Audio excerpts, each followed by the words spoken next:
Hey guys, my name is Rohit. So in this tutorial we are going to looking at IMAP and SMTP protocols. IMAP protocol.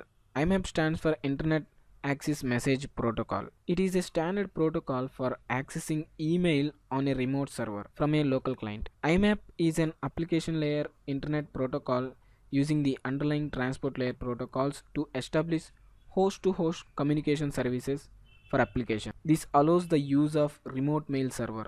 The well-known port address for IMAP is 143. In this port the IMAP runs. And let's look at SMTP protocol. SMTP stands for Simple Mail Transfer Protocol. It is the standard protocol for email services on TCP/IP network.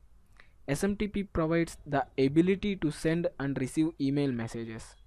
SMTP is an application layer protocol that enables the transmission and delivery of email over the internet.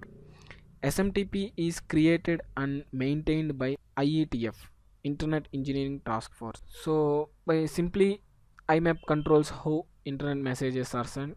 SMTP governs how your email messages are sent and received. If you look at the figure here, this is your client machine, this is the server.